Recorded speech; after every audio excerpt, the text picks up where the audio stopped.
ജൈവ കൃഷി എന്ന് പറഞ്ഞിട്ട് ഇന്ന് ഇഷ്ടം പോലെ യൂട്യൂബിലും അല്ലെങ്കിൽ കൃഷിഭവനിലൊക്കെ ടി വിയിലൊക്കെ നമ്മൾ കാണും. അതൊന്നും ജൈവ കൃഷി എന്ന് പറയാൻ പറ്റില്ല.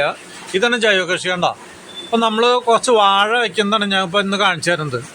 വാഴയ്ക്ക് വളം ഇട്ട് കൊടുക്കുന്നത് ഫസ്റ്റ് എന്താണ്, ഈ കുഴിയിലൊക്കെ മുഴുവനും തോല് വെട്ടിയിടും. അത് മരങ്ങളുടെ തൂപ്പ്, ഇലകൾ കണ്ട.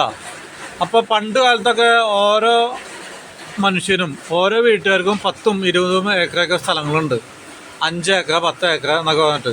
ഇന്നത്തെ പോലെ 5 സെൻറ്റ് അല്ല, അന്നൊക്കെ 50 സെൻറ്റിലും കുറഞ്ഞ ആൾക്കാരൊന്നുമില്ല, ഉണ്ടല്ലേ. അപ്പോൾ ഇതുപോലെ മരങ്ങളുടെ തൂപ്പൊക്കെ ഇഷ്ടം പോലെ കിട്ടാനാണ്. പിന്നെ മലകളിൽ നിന്നൊക്കെ കാളവണ്ടിക്കൊക്കെ കൊണ്ടുവരും. ഇപ്പോൾ ഇത് കണ്ടോ, ഇതാണ് ഒരു തൊണ്ടി മരത്തിൻ്റെ കട ഞാൻ വെട്ടി കൊണ്ടുവന്ന കണ്ടോ. ഇതൊക്കെ അന്ന് വലിയ മരങ്ങളാണ്. ആ മരത്തിൻ്റെ തൂപ്പൊക്കെ ഇതുപോലെ മഴ പെയ്യണേക്കാളും മുമ്പ് മഴയ്ക്കും ശേഷവും ഒക്കെ വെട്ടിയെടുത്തിട്ട് കൊണ്ടുവന്നിട്ട് വാഴയ്ക്ക് ഇട്ട് കൊടുക്കും. കണ്ടോ, ഇത് ഇഷ്ടം പോലെ ഇട്ട് കൊടുക്കണം. ഇന്നൊന്നും ഇതുപോലെ വൃക്ഷങ്ങളുടെ തലകളോ അല്ലെങ്കിൽ ഇതൊന്നും കിട്ടാനില്ല. കാരണം എല്ലാവർക്കും 5 സെൻറ്റ് 10 സെൻറ്റ് ഇതൊക്കെ ഉള്ളൂ ഭൂമി. വളരെ കുറച്ച് ആൾക്കാർക്കാണ് ഏക്കർ കണക്കിന് സ്ഥലമുള്ളൂ.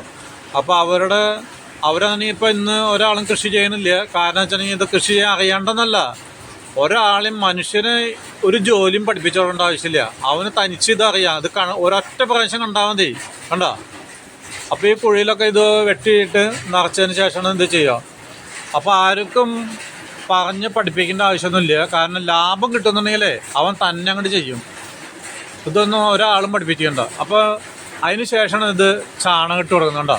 പണ്ടൊക്കെ ഞങ്ങൾക്ക് 2 കാളയുണ്ടായിരുന്നു, പിന്നെ പശു ഉണ്ടായിരുന്നു, അതിൻ്റെ കുട്ടി. അപ്പോൾ ഇതൊക്കെ ചാണകക്കുഴിയിൽ നിന്ന് നമ്മൾ 1 കൊട്ട 2 കൊട്ടയൊക്കെ കൊണ്ടുവന്നിട്ടാണ് ഇട്ട് കൊടുക്കുക. അപ്പോൾ ഇത് ഞാൻ പണം കൊടുത്ത് വാങ്ങിച്ചാണ്. ചാക്ക് കണക്കിന് ആട്ടുംകാട്ടം ചാണകമൊക്കെ കാശ് കൊടുത്ത് മേടിക്കും. അപ്പോൾ അത് കണ്ടോ, എന്നിട്ട് ഇതാണ് ഇട്ട് കൊടുക്കുക. അല്ലാണ്ട് ജൈവ കൃഷി എന്ന് പറഞ്ഞിട്ട് കടകളിൽ നിന്ന് മേടിച്ചെടുക്കണ ഒരു ജൈവ കമ്പോസ്റ്റ് വളം എന്നൊക്കെ പറഞ്ഞിട്ട് അതൊക്കെ ഒരു ആൾക്കാർ തട്ടിപ്പ്. അവരെങ്ങനെയും കാശുണ്ടാക്കാൻ വേണ്ടിയിട്ട് ജൈവ വളമാണെന്ന് പറഞ്ഞിട്ട് ചാക്കിൽ നിറച്ചിട്ട് കൊടുക്കും. അതൊന്നല്ല നമ്മൾ ചെയ്യേണ്ടത്. ഇതുപോലെ കണ്ടോ, ഈ തമിഴ്നാട്ടിൽ നിന്നും മറ്റും വരണ വളങ്ങൾ ഇഷ്ടം പോലെ കാശ് കൊടുത്ത് കിട്ടും. ഒരു ചാക്കിന് ഇന്ന് 230 രൂപയാണ് ചാണകം, ഉണക്ക ചാണകം. പിന്നെ 240 രൂപയ്ക്ക് ആട്ടുംകാട്ടം കിട്ടും. കോഴിക്കാട്ടം എന്നുണ്ടെങ്കിൽ നമുക്ക് നിസ്സാര വിലയ്ക്ക് കിട്ടും. കോഴിക്കാട്ടം ഞാൻ ഉപയോഗിക്കാറില്ല. കണ്ടോ. എന്നിട്ട് ഇത് ഇട്ടതിന് ശേഷം കുറേശ്ശെ പൊടിമണ്ണ് ഇട്ട് കൊടുക്കുക. 1 സെൻറ്റിമീറ്റർ താഴാൻ പാടുള്ളൂ. അപ്പോൾ ഇത് നമ്മളുടെ ഈ പുല്ലിൻ്റെ വേരടക്കം നമ്മൾ ഈ കുഴിയിലേക്ക് തട്ടിയിടണം. കണ്ടോ. ഇനി ഒരു 2 മാസം കഴിയുമ്പോഴേ അപ്പോൾ ഇത് ഫുള്ള് നമ്മൾ മൂടാൻ പാടില്ല. പകുതിയാണ് കുഴി മൂടാൻ പാടുള്ളൂ. കണ്ടോ. ഇതുപോലെ ഇതൊന്നും നിങ്ങളെ പഠിപ്പിക്കേണ്ട ആവശ്യമില്ല. ഇതൊക്കെ ലാഭം കിട്ടുന്നുണ്ടെങ്കിൽ ഒരു മനുഷ്യനെയും ഒരു ജോലിയും പഠിപ്പിക്കണ്ട. അവന് തനിച്ചറിയാം. ഇതൊക്കെ കണ്ടാൽ മതി. ഇതൊന്നും എന്താ പഠിക്കാനുണ്ടാവല്ലോ, ഒന്നുമില്ല പഠിക്കാനായിട്ട്. പിന്നെ ഈ കൃഷി ചെയ്യുന്ന ആൾക്കാരുണ്ട്. ഇപ്പോൾ ലാഭത്തിന് വേണ്ടിയിട്ട് മാസത്തിൽ യൂറിയ, പൊട്ടാഷ്, അമോണിയ ഇങ്ങനെ പറഞ്ഞിട്ട് പല സാധനങ്ങളുണ്ട്. ഇതൊക്കെ കൃഷിഭവനിൽ പോയിട്ടുണ്ടെങ്കിൽ അവർ ഇതാണ് പഠിപ്പിച്ചു തരുമോ. കൃഷിഭവൻ ഓഫീസറല്ലേ, അല്ലാണ്ട് ജൈവ കൃഷി ഒന്നല്ല. അവർക്ക് ഒന്നും അറിയില്ല. അപ്പോൾ ജൈവ കൃഷി എന്ന് വെച്ചിട്ടുണ്ടെങ്കിൽ നമ്മൾ ആട്ടുംകാട്ടം, ചാണം, ചാരകം ഇതൊക്കെ ഇടാൻ പാടുള്ളൂ. കണ്ടോ. ഇതിപ്പോൾ ഉണ്ടോ, ഇതാണ് ഞാലിപ്പൂവൻ വാഴയാണ്. ഞാലിപ്പൂവൻ തിരിച്ചറിയാനൊന്നുമില്ല. ഇത് കുഴിച്ചിട്ടുണ്ടെങ്കിൽ 1 മാസമാണെങ്കിൽ ഒരു 10 കന്നെങ്കിലും ഇള പൊട്ടി മുളച്ച് വരും. അതാണ് ഞാലിപ്പൂവൻ. അപ്പോൾ ഇതിൻ്റെ ഇലകളൊക്കെ തൊട്ടടുത്തടുത്തായിരിക്കും. കണ്ടോ. അപ്പം ഞാൻ ഈ പുല്ലൊക്കെ ഇങ്ങോട്ട് ഫസ്റ്റിൽ വെട്ടിയിട്ട് കൊടുക്കും. ഒന്ന് വടിച്ച് ഇട്ട് കൊടുക്കണം ഈ കുഴിയിലേക്ക്.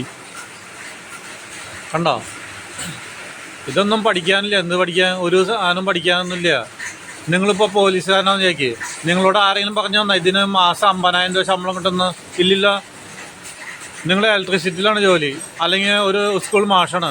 ഇത് ആരെങ്കിലും പറഞ്ഞു തന്നോ. ഞങ്ങൾ സ്കൂളിൽ പോയിട്ടുണ്ടെങ്കിൽ വെറുതെ ഇങ്ങനെ ഇരുന്നാൽ മതി. ഒന്ന് 2 മണിക്കൂർ പഠിപ്പിച്ചതാണെങ്കിൽ മാസം 50,000 60,000 രൂപ ശമ്പളം കിട്ടുന്ന ആരെങ്കിലും പഠിപ്പിച്ചു തന്നാ ഇല്ല. അതൊക്കെ മനുഷ്യൻ തന്നെ കണ്ടറിയും. അപ്പോൾ ഇതുപോലെ തന്നെ കൃഷി എന്ന് പറഞ്ഞിട്ടുണ്ടെങ്കിലേ ഇന്ന് കൃഷി ദീപം, കൃഷി മാല എന്തൊക്കെയാണ് TV തോന്നു കഴിഞ്ഞാൽ ഇതൊക്കെ പഠിപ്പിക്കലാണ് പണി. എന്താണ് അവനെങ്ങനെയും തിന്നാൻ കിട്ടണം അതിന് വേണ്ടിയിട്ട്.